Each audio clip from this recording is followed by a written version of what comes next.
Quels sont les 9 signes d'un métabolisme ralenti? C'est ce qu'on va voir dans cette vidéo. Mais avant d'aller plus loin, je vais te donner la définition du métabolisme. Le métabolisme, c'est toutes les réactions chimiques qui se produisent au sein de ton corps et qui te permettent de te maintenir en vie. Et contrairement à ce que beaucoup de personnes pensent, c'est pas juste une question de brûler des calories, c'est une question d'énergie, de température corporelle. Mais je ne vais pas entrer dans les détails dans cette vidéo et si tu veux plus d'informations là-dessus, reste bien jusqu'à la fin parce que j'ai une surprise pour toi. Maintenant, venons-en au signe d'un métabolisme qui est ralenti. Le premier signe qui montre que ton métabolisme peut être ralenti, c'est le fait d'avoir tout le temps froid. Et quand je dis tout le temps froid, c'est pas juste froid en hiver parce que ça, tout le monde a froid en hiver. Non, c'est par exemple quand tu es dans une pièce avec d'autres personnes et que eux, tout va bien.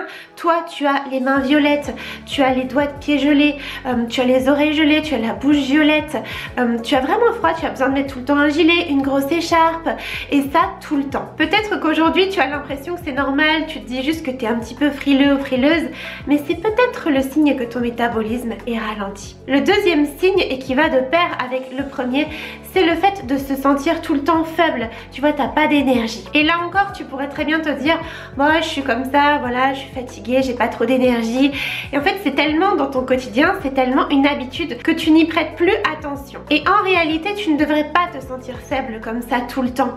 Oui, il y a des moments où on a moins d'énergie que d'autres, mais si c'est tous les jours, si tous les jours t'as du mal à te réveiller, que la journée c'est dur, même avant de commencer ta journée, t'en peux déjà plus, là c'est qu'il y a un truc qui cloche. Il est tout à fait possible que tu sois en surmenage, que tu en demandes trop à ton corps et que ça ralentisse ton métabolisme sans même que tu te rendes compte parce que comme je le disais tout à l'heure, tu es dans cette cadence de vie, dans cet engrenage qui est valorisé aussi par la société, hein, le fait de tout le temps faire des choses, de ne jamais se poser, d'être hyper productif, eh bien ça peut en fait venir nuire à ta santé. Et tout ça fait une parfaite transition au point numéro 3 qui est le fait d'avoir un sommeil peu réparateur. Si aujourd'hui tu te lèves plusieurs fois dans la nuit pour uriner, si tu as vraiment un sommeil qui n'est pas qualitatif, donc c'est-à-dire tu dors longtemps, on va dire, tu peux peut-être dormir 7-8 heures, mais tu te réveilles, tu es tout le temps fatigué, tu n'en peux plus, c'est que tu n'as pas un sommeil qui est réparateur. Parce qu'il y a bien une différence entre la qualité de ton sommeil et la quantité. Si effectivement tu dors beaucoup mais que ton sommeil n'est pas réparateur, eh bien tu vas te sentir faible. Donc ça revient à ce qu'on disait juste avant.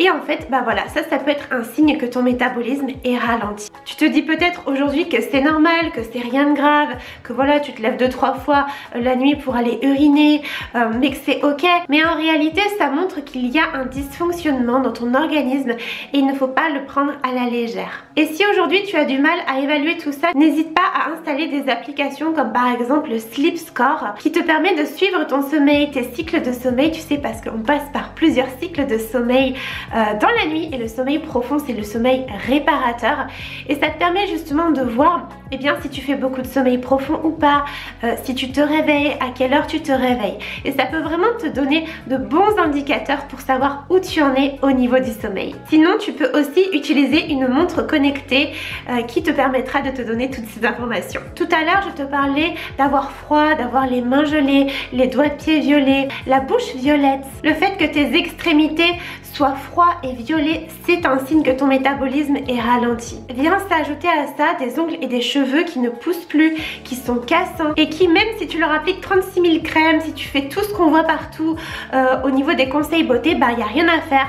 Toi, voilà, tes cheveux poussent pas, ils sont pas beaux, pareil pour tes ongles. Tout ça c'est le signe que ton organisme fonctionne au ralenti. Ton organisme en fait il a pas assez d'énergie pour faire pousser tes cheveux correctement, pour rendre tes ongles solides. Et comme ton métabolisme est ralenti, les extrémités de ton corps elles sont toutes froides, tout simplement parce qu'en fait ton corps il est un petit peu en mode survie, on va dire ça comme ça entre guillemets, et du coup il va se concentrer sur les organes vitaux, à savoir ton cœur, tes poumons, il va se concentrer sur eux pour les faire fonctionner correctement, mais du coup ce sera au détriment de tes extrémités. Donc le plus souvent c'est les mains, les pieds, la bouche, les oreilles qui ne sont pas assez irriguées de sang et c'est pour ça qu'ils sont tout le temps violets, parce qu'en fait il manque d'afflux sanguin, parce que ton corps ne peut tout simplement pas en fait les irriguer de façon correcte et optimale. Donc comme c'est pas en fait des organes vitaux, et lui il va les délaisser en fait. Et toi ça va impacter négativement ton quotidien, tu vas te sentir très mal dans ton corps. À titre personnel, je m'en souviens très bien puisque quand j'étais dans l'anorexie et que mon métabolisme était vraiment au plus bas, eh bien j'avais tout le temps des engelures. Le fait de simplement marcher l'hiver en bottes, eh bien c'était horrible, mes doigts de pied étaient complètement congelés, j'arrivais à rien et j'avais tellement mal que rien que le fait de marcher en fait me faisait mal. Donc c'était vraiment pas agréable et je ne souhaite ça à personne. Le 7e point que je voudrais aborder avec vous, c'est un point dont on parle pas beaucoup, que j'avais abordé dans une de mes précédentes vidéos, mais sur lequel il est important de revenir. Et ce symptôme, c'est le fait de ne jamais transpirer. Encore une fois, je vais te parler de mon expérience personnelle, mais lorsque mon métabolisme était au plus bas, eh bien je faisais des heures de cardio. Je me souviens, moi je me tuais à ça, je faisais 20 km de course, plus des cours collectifs, tu sais, où ça bouge dans tous les sens. Et sincèrement, je voyais les autres qui dégoulinaient de sueur et moi, j'avais pas une trace de sueur. Limite, j'avais une toute petite goutte, mais c'est tout. Et à cette époque, malheureusement, eh bien j'étais fière. Je me disais, ouais, moi je transpire pas, les autres ils en peuvent plus, pour moi c'est facile. Et voilà, je te le dis en toute honnêteté, en toute transparence, mais en réalité non, c'est pas bon de pas transpirer. Ton corps a besoin de transpirer, c'est un mécanisme naturel. Et c'est pour ça qu'aujourd'hui, je te le dis encore une fois en toute transparence, moi je n'utilise plus de déodorant parce que la plupart bloquent la transpiration, pas tous d'ailleurs, mais c'est pas quelque chose de sain en fait pour ton corps. À l'heure actuelle, t'as l'impression que c'est sain parce qu'on te vend le truc comme quelque chose de bien. Mais non, ça va à l'encontre des mécanismes naturels de ton corps. Donc si aujourd'hui tu ne transpires pas, si même quand il fait 30 degrés au soleil, tu transpires pas, t'as pas chaud, eh bien ça peut être le signe que ton métabolisme est ralenti. Le 8e point qui montre que ton métabolisme est peut-être ralenti, c'est le fait de ne pas avoir de libido ou très peu. Et là encore une fois tu pourrais te dire bon c'est juste une phase, ou bien je sais pas, ça vient de mon partenaire, il fait pas assez pour moi, etc. Mais peut-être qu'en réalité c'est la manifestation d'un dysfonctionnement de ton corps. Peut-être que le problème ne vient pas de l'extérieur, d'une personne qui ne répondrait pas à tes attentes, même si en soi, et c'est un petit conseil que je te glisse juste là, n'attends rien de personne parce que souvent tu es déçu, alors qu'en fait l'origine du problème se trouverait à l'intérieur de toi. Et ça se trouverait dans tes cellules, ça se trouverait dans un dysfonctionnement de ton corps. Alors attention, quand je dis dysfonctionnement de ton corps, ne prends pas peur. Un métabolisme ralenti, ça se relance. Peut-être que tu te dis que ça vient de tes croyances, que tu te dis que le sexe c'est mal, que tu n'as pas le droit de t'offrir du plaisir, et peut-être qu'effectivement tu as ces croyances, mais peut-être qu'aussi, et je sais que ça fait beaucoup de peut-être, eh bien ça vient de ta biologie. Si ton métabolisme était relancé, peut-être, il y a fort à parier, que tu ressentirais plus de désir, que tu ressentirais plus de plaisir. Parce que oui, ressentir du plaisir sexuel et du désir sexuel, c'est quelque chose qui est normal. Je sais que c'est tabou et c'est pour ça que moi, vous me connaissez, j'ai pas de tabou. C'est pour ça que je voulais aborder ce point, parce que non, il n'y a rien de mal à ça. Le but c'est pas de s'en priver en fait. Si ça existe, c'est pour une raison. Et il n'y a rien de mal à se faire plaisir. Donc voilà, en temps normal, vous devriez avoir un désir sexuel, une attirance sexuelle relativement normale. Donc ça veut dire, voilà, de temps en temps, avoir envie de faire l'amour, avoir envie de caresses. Et je le répète, il n'y a rien de mal à ça. Un autre point hyper important, c'est le fait d'avoir des ballonnements. Si aujourd'hui tu as tout le temps des ballonnements dès que tu manges, même un tout petit peu, eh bien sache que ce n'est pas normal. Et personnellement, il y a beaucoup de personnes qui viennent me voir et qui me disent mais j'ai tout essayé contre les ballonnements, le régime FODMAPs, de manger sans gluten, moins de lactose, en pleine conscience, etc. Enfin plein de méthodes. Et en fait quand je leur parle du métabolisme et que je leur partage tous les signes d'un métabolisme ralenti que je suis en train de vous partager, eh bien ça fait tilt et elles se disent peut-être que ça vient de mon métabolisme en fait. Et là encore une fois je vous parle d'expérience personnelle, mais quand mon métabolisme était au plus bas, j'avais beau manger quasiment rien, et bien j'avais tout le temps mal au ventre, j'avais tout le temps des ballonnements, je me sentais pas bien. Alors qu'aujourd'hui, en ayant relancé mon métabolisme, sincèrement je mange, après je me sens pleine d'énergie, j'ai pas ce coup de barre, j'ai pas de gros ballonnements, je me sens pas mal, j'ai pas envie de dormir, je me sens hyper bien. Donc si aujourd'hui vous avez tout le temps des ballonnements, et bien sachez que c'est pas normal, parce qu'encore une fois on a tendance à normaliser certains problèmes, et avoir tout le temps des ballonnements c'est pas normal. Surtout que l'intestin, je sais pas si vous le savez, mais c'est notre deuxième cerveau. Et en fait il est très lié, il y a une connexion comme ça qui existe entre le cerveau et l'intestin.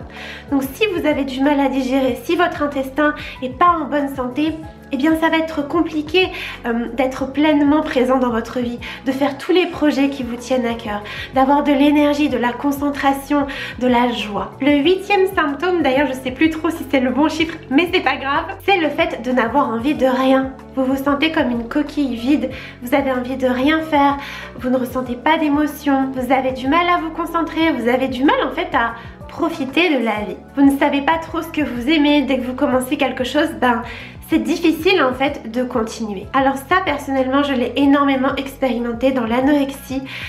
J'avais envie de rien. J'étais une vraie coquille vide. Je me souviens que je faisais semblant de rire à des blagues, même si en fait la blague me faisait rire, je n'arrivais pas à rire. Donc c'est compliqué à expliquer, mais en fait mon corps était tellement dénutri, j'avais tellement peu d'énergie, mon métabolisme était tellement lent que je ne ressentais plus rien en fait. Et c'était pas ma personnalité parce que moi j'avais envie de rire. C'est simplement que biologiquement parlant, eh bien mon corps ne pouvait pas rire. Il ne pouvait pas me donner cette énergie pour rire. Pareil, j'avais plus l'énergie pour en fait faire les activités que j'adorais auparavant. Je me souviens quand j'étais plus jeune, il y avait plein de choses que j'adorais faire et quand je suis tombée dans l'anorexie, quand mon métabolisme s'est ralenti, et bien petit à petit j'arrivais plus à apprécier ça et je me disais c'est peut-être moi, j'aime peut-être plus ça, peut-être que je suis en train de changer, alors qu'en fait non, c'est juste mon métabolisme qui se ralentissait et j'arrivais plus à me concentrer. Là encore c'est très subtil parce que vous pouvez très bien vous dire comme moi, c'est moi en fait, j'aime plus trop ça, je sais plus trop quoi faire dans ma vie, ça vient de moi, alors qu'en fait non, c'est juste biologique, c'est votre corps en fait qui ne fonctionne pas de façon optimale et qui du coup, tout ça, ça se répercute sur votre esprit. Et enfin, le dernier point qui est lié au précédent, c'est le fait d'avoir une mauvaise relation avec la nourriture, de penser tout le temps à la nourriture et peut-être même de faire des compulsions alimentaires. Je sais qu'il y a beaucoup de personnes qui pensent que c'est elles qui manquent de volonté parce qu'elles pensent tout le temps à la nourriture, parce qu'elles sont pas capables de résister ou parce qu'elles font des compulsions alimentaires, alors qu'en fait, ça n'a rien à voir avec la volonté. C'est juste en fait une résultante d'un mauvais fonctionnement de votre corps. Pour vous raconter encore une fois mon histoire, et bien moi c'était ça, je me levais tous les matins et je pensais à la nourriture jusqu'au soir. Je planifiais tout dans ma tête. J'avais terminé un repas que déjà je pensais au suivant. J'étais vraiment obsédée par la nourriture, j'étais obsédée par mon corps, j'étais obsédée par les calories. Alors qu'aujourd'hui sincèrement, et bien la nourriture c'est banal dans ma vie, je veux dire je fais des repas comme tout le monde, mais j'y pense pas toute ma journée. Là par exemple je suis en train de vous parler, je pense absolument pas à la nourriture. Là on est dans l'après-midi, je viens de manger, c'est bon, je suis calée, j'ai toute mon énergie pour vous parler et c'est ok. Alors qu'avant je me serais sentie faible, j'aurais eu froid, j'aurais direct pensé à mon repas du soir en fait. Peut-être que j'aurais mangé, j'aurais culpabilisé, donc je me serais dit il faut que je rattrape pour le soir, j'aurais énormément de charge mentale, alors qu'aujourd'hui ce n'est plus du tout le cas. Il y a aussi une chose que j'ai pu expérimenter et que certaines de mes coachées expérimentent, c'est le fait de se sentir légère, c'est le fait de se sentir vide mais légère et d'avoir une certaine fierté, un certain confort, en fait de se complaire dans cette légèreté. Et ça souvent c'est les personnes qui sont en sous-poids.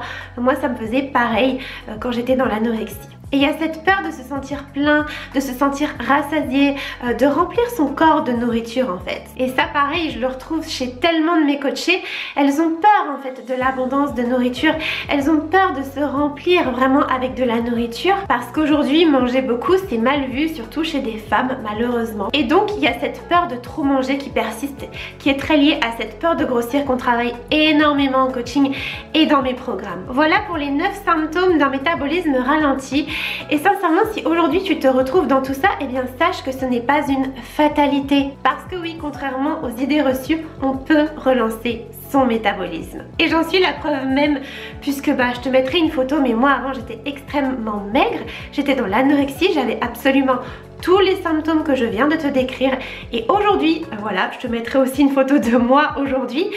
Mon métabolisme est relancé, je me sens en pleine santé et vraiment c'est que du bonheur. Je vis ma vie à 200%, je me sens bien dans mon corps et dans ma tête, je suis en santé et je peux pleinement accompagner mes coachés. Et sincèrement, il n'y a rien qui me rend la plus heureuse. Et si tu te demandes comment j'ai fait, si tu veux avoir la méthode complète pour relancer toi aussi ton métabolisme, eh bien sache que j'ai le plaisir de t'annoncer que je viens de créer un tout nouveau programme qui s'appelle Metabolic Boost. Ce programme se présente au format format de plusieurs vidéos. Tu as aussi des supports écrits. Il est très complet. Il se déroule en 3 étapes. Tu y as accès à vie. Tu peux regarder les vidéos et refaire les exercices autant de fois que tu le veux. Et surtout, ce programme n'est pas compliqué. Moi, je te donne les bases.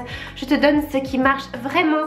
Et dans mon programme, on ne compte pas les calories. Je t'explique en détail tout ce que j'ai mis en place pour relancer mon métabolisme, pour vraiment retrouver une vie de santé, une vie de bonheur et de ne plus survivre, parce que vraiment quand tu as un métabolisme ralenti, certes tu peux vivre, mais tu survis. Tu trouveras toutes les informations sur le programme Metabolic Boost dans la barre de description.